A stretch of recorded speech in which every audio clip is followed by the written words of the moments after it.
If January's anything to go by, it is going to be another really exciting year for rollerblading. We've got team news, we've got product news, we've got video news, so let's get into it. First off, Them Skates are releasing a new skate. Yes, another one. Them Skates have been going for just under 8 years, and in that time they have rapidly grown, and it seems that growth is still going. They only introduced the 909 back in 2020, but they're already gearing up to release another new skate, the 901. There's a teaser online that lets us know that it will be unveiled at Winterclash 2025. Eindhoven next month is going to be like when the Beatles touched down in America. Them Skates fanboys are going to be screaming, fainting, throwing their underwear at John Julio. This is actual footage of what it's going to be like.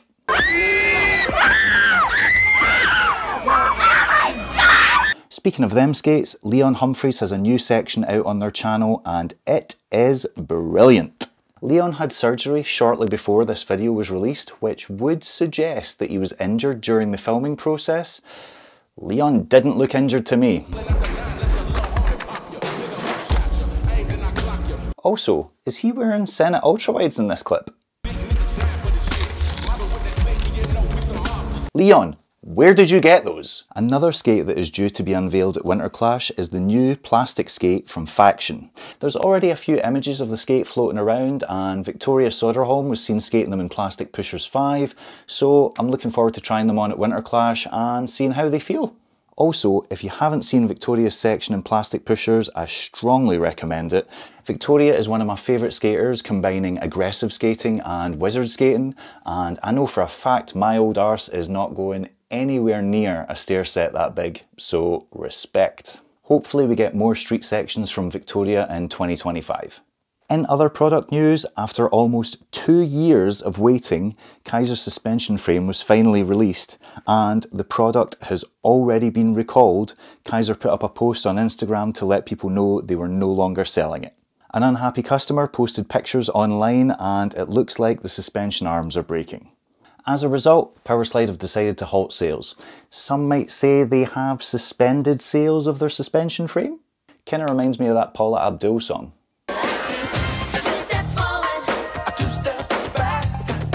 Someone must have told Red Eye Wheels that the January transfer window is opened, because they have signed not 1, not 2, but 3 new skaters.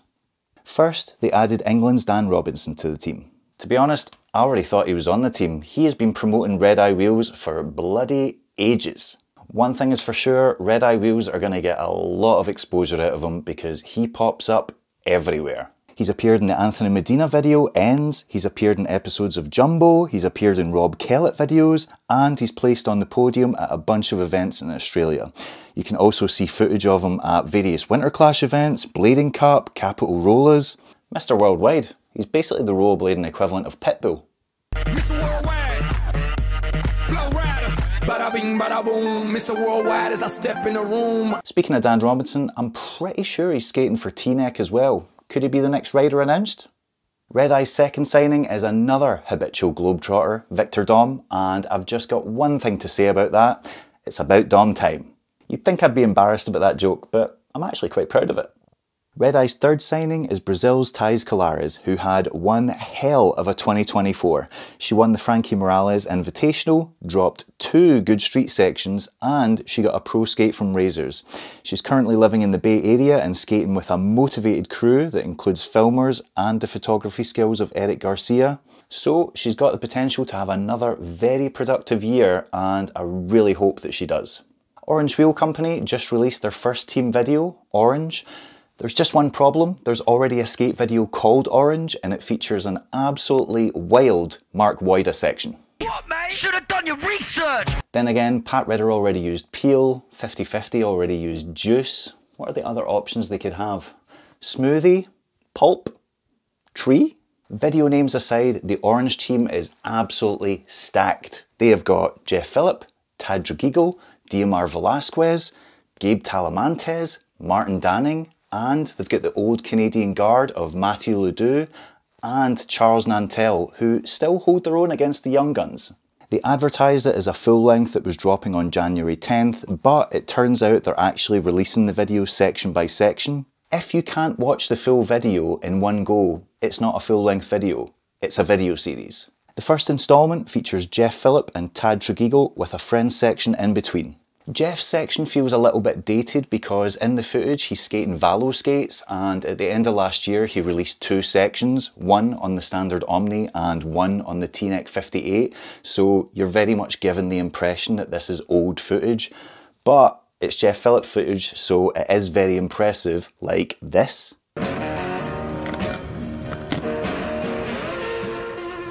I was also a really big fan of this.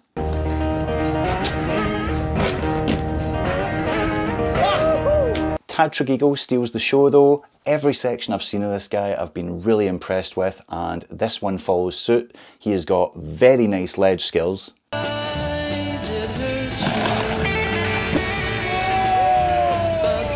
And he has some nice lines too.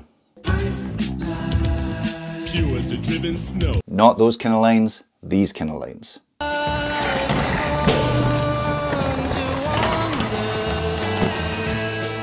Like I said, the skating is great from both riders. It's got a nice friends section in between. Filming's decent, they use good music.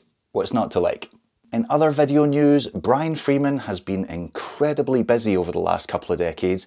He has given us numerous great sections. One of my favourites was his Vibrolux VOD, where he took this absolutely horrible slam. Oh my god, left lane, toe team, yeah. Then got right back up and stomped it like an absolute champion. This eternal knowledge, and I'm out. I also love this alley-oop wall ride full cab out because that stair set is big and he handles it really well. Man, bring the beat back. In addition to his video sections, he's also had a long-running Instagram series where he posts a clip every day, and it's currently up to over 2,100 clips. That is dedication. The man has also written his own rollerblading themed children's book, When Jimmy Skates. Well, the man clearly likes to keep himself busy because he's just turned his hand to documentary filmmaking, and he's launched his own video series called Bridges. The subject for the first episode is Florida blading legend Franky Morales. In the video, he talks about his competition series, the Franky Morales Invitational, the legacy he hopes to leave behind in blading. So, I would hope that people would remember me, obviously from my skating, because I put a lot of sweat and tears into this shit, but most importantly, for what I put into the game. You know, like I painted a way for a lot of motherfuckers. And he also talks about his motivation to continue skating into his 40s. I try my best, even at 41 years old right now, still keeping up with these young motherfuckers, you know, if not better, shit, I'm not scared to say that. I love how he's basically like, I can still put my skates on and kick all these kids' asses at skating. And he is not wrong. Remember me, motherfuckers. The second episode visits Brian Aragon in Colorado, and he talks about what it was like growing up skating there and the pressures of being a pro skater and the responsibilities that came along with it. I don't know, as time progresses, like, it became, I wouldn't say less fun, but it's always like that piece in your brain that's like, I need to do more, I need to do something better or different than my last section. Yeah. And when you're thinking that way, like, it becomes hard to kind of stay present and stay in the moment and enjoy yourself when you're like, what's next, what's next? But I mean, that's another component of kind of what drives you to do better. He also talks about what his relationship is like with skating now that he no longer does it for a living. The one thing I do like is, you know, I don't skate all the time anymore, but now when I lock into a trick and I feel that old feeling, that's what it's like, oh shit, I remember how fun this is. Also, judging by this footage, he has still got it.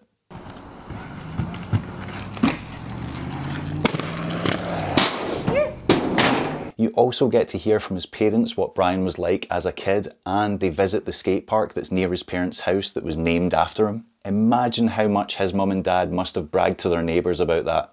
Is that skate park named after your son? Yeah, that skate park's named after my son. He's kind of a big deal. My mum would have been unbearable. Even more so now, like that I don't get to skate that much, I like just get super fucking juiced. Continuing with the documentary theme, Julien Cudot's street section from his documentary, Footmoon, is out now and it is bonkers. he does an absolutely wild line down 3 chrome rails, and yes, you could argue it's a little bit sketchy, but that's because he's doing every rail at speed. Also, this 540 kind grind to budget acid is crazy. Why does Julien insist on skating spots that could kill him?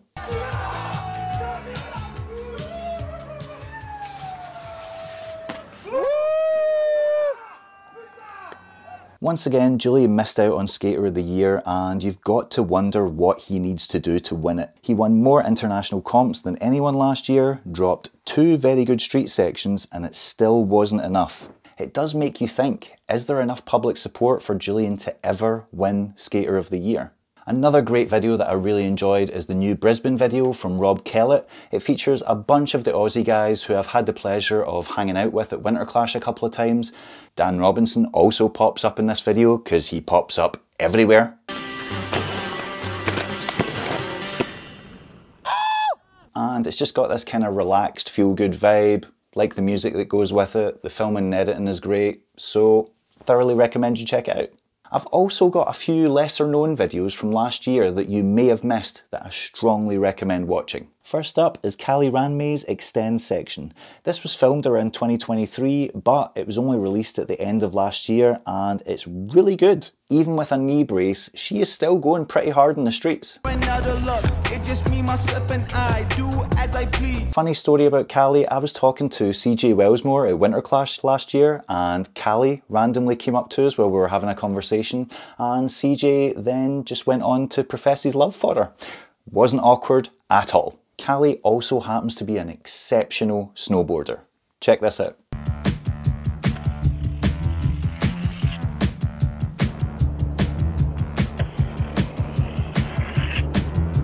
That is a psycho rail to do on a snowboard.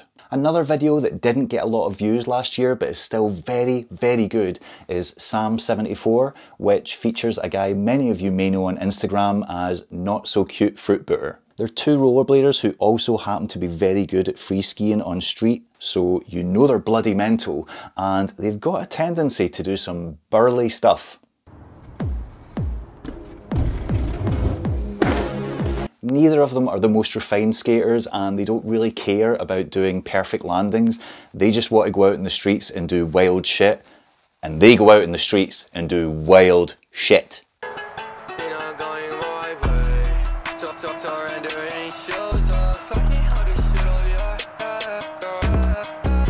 That's it for the news. Just want to give a giant shout out to my Patreon supporters. They are listed on the screen now.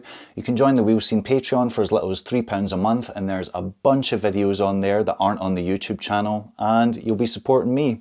Until then, or until there's more news, speak to you guys soon.